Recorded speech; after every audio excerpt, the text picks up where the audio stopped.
pertama ada saya sebagai Siti Anastasia Ketampu dengan NIM 2214201173, dan di samping saya ada Rosi Marcelea Botamo dengan NIM 2214201157. Tujuan dari pembuatan video ini untuk memenuhi tugas mata kuliah dari NCI Ngerit. Baik, kita akan masuk pada definisi nyeri, yang dimana pengalaman sensorik dan emosional yang tidak menyenangkan akibat kerusakan jaringan, baik aktual maupun potensial atau yang digambarkan dalam bentuk kerusakan.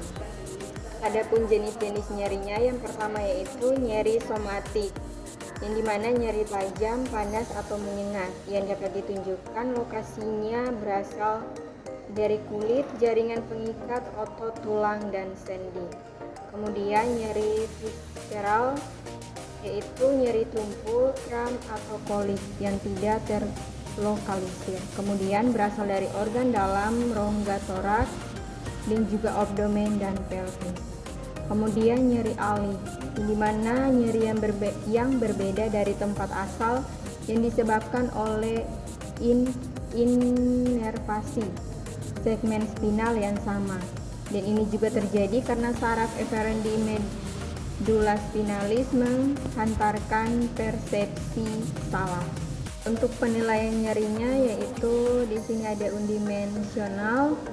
Yang pertama itu menilai intensitas nyeri. Untuk multidimensionalnya yaitu menilai intensitas nyeri dan dampaknya pada pasien. Kemudian penilaian nyeri akut, yaitu di mana penilaian nyeri kronis dan evaluasi pemberian analgetik. Multidimensional yaitu mengenai evaluasi klinis.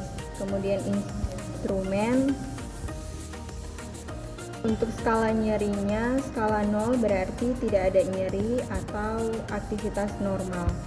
Kalau untuk skala 2 sampai 2 berarti nyeri ringan, di mana ekspresi netral dan juga mau bermain dan berbicara. Kemudian skala 4 berarti nyeri sedang, di mana melindungi daerah yang sakit. Kemudian skala 6 sudah masuk pada nyeri berat, yang dimana tidak bergerak, tidak terlihat takut, kemudian sangat diam. Lalu skala 8 sampai 10 di mana nyeri ini sudah sangat berat, yang berarti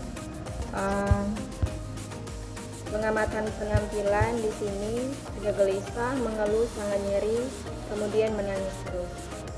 Kemudian berikut yaitu klasifikasi nyeri. Klasifikasi nyeri berdasarkan durasi. Yang pertama itu nyeri akut, di mana timbul mendadak dan berlangsung sementara. Kemudian nyeri kronik, yaitu berkepanjangan, dapat berbulan-bulan atau lebih dari 3 bulan.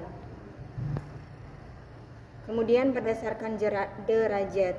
Yang pertama nyeri ringan, yaitu nyeri hilang timbul saat beraktivitas dan menjelang tidur. Kemudian nyeri sedang, yaitu nyeri terus-menerus dan aktivitas terganggu, kemudian hilang saat tidur. Lalu nyeri berat, di mana nyeri terus-menerus sepanjang hari dan penderita tidak dapat tidur.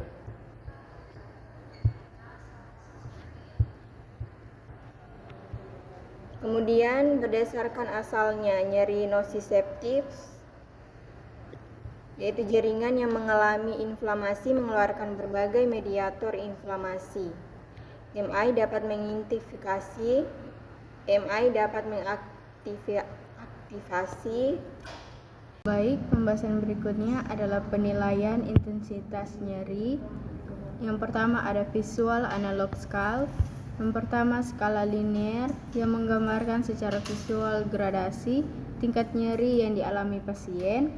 Kedua, ujung yang satu diwakili tidak ada nyeri atau 0, sedangkan ujung yang lain mewakili rasa nyeri yang sangat parah yang mungkin terjadi. Yang ketiga, manfaat utama PSA adalah penggunaan sangat mudah dan sederhana. Keempat, namun sulit dinilai pada kondisi pasien yang kurang kooperatif, misalnya periode pasca bedah, karena koordinasi visual dan motorik juga kemampuan intensitas pasien terganggu. Kedua, verbal rating scale. Skala verbal menggunakan kata-kata dan bukan garis atau angka untuk menggambarkan tingkat nyeri.